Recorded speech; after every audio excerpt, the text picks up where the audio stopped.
हिंसा, आगजनी, तोडफोड भयो, त्यसबाट मानवीय भौतिक क्षति भयो। त्यो सुन्दा हामीलाई अत्यन्तै दुःख लाग्यो। पूर्व राजा ज्ञानेन्द्र शाहले केही दिन अघि मात्र आफ्नो सामाजिक सञ्जाल मार्फत एउटा भिडियो सार्वजनिक गर्दै यस्तो अभिव्यक्ति दिएका थिए।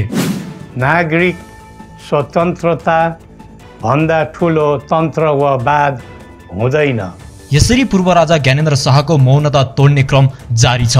फागुन 7 पछि चैत्र 25, 26 र वैशाख 1 र 6 मा उनले सक्रिय भूमिका देखाएका थिए।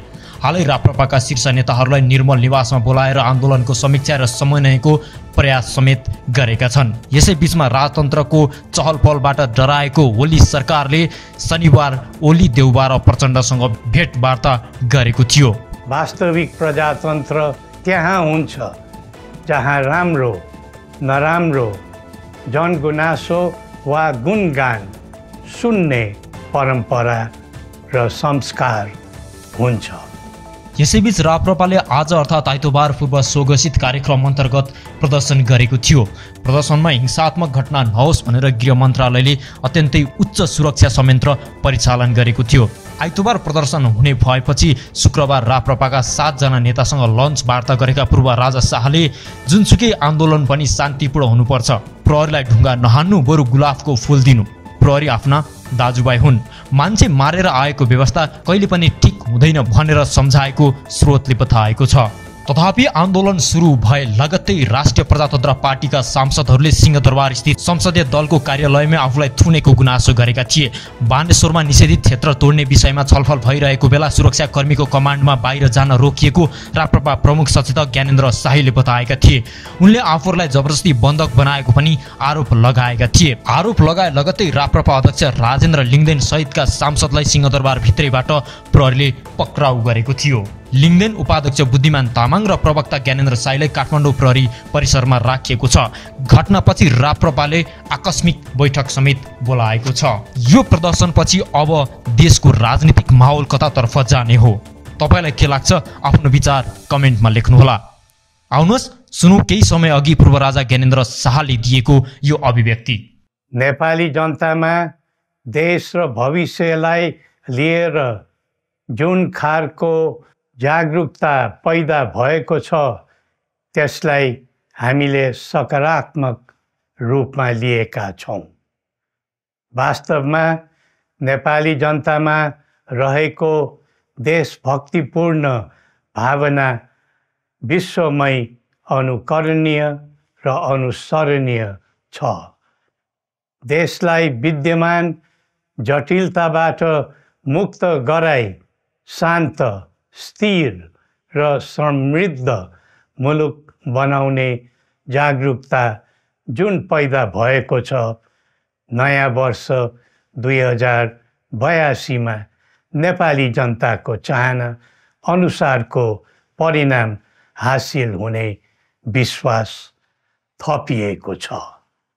मुलुकमा व्याप्त अशान्ति, अराजकता, निराशा र असन्तुष्टिबाट आम नेपालीलाई मुक्त गर्न नेपालको राज संस्थाले जहिले पनि योगदान पुर्याउँदै आएको विदितै छ।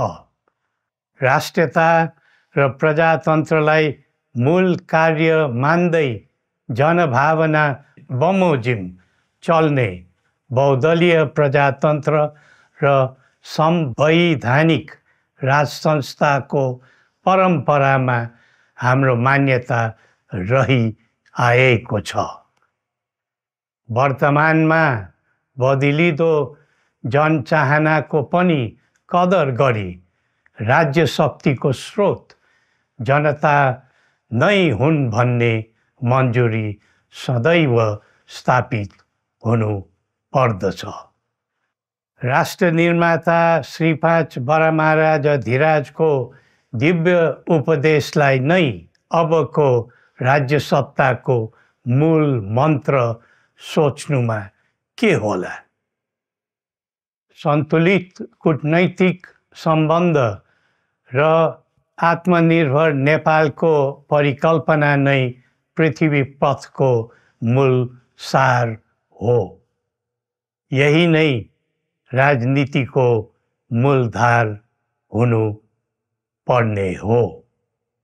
विश्वको बन्दिलिँदो परिस्थितिलाई मनन गर्दै विश्वव्यापीकरण र स्वतन्त्र व्यापारका आधारहरूलाई चुनौतीको रूपमा लिँदै चरम आर्थिक मन्दी भोग्नु परिरहेको अहिलेको सन्दर्भमा नेपाल जस्ता विकासोन्मुख देशले आत्मनिर्भर अर्थतन्त्र निर्माणको कार्यमा अर्जुन दृष्टि लगाउनु पर्ने समय आएको छ।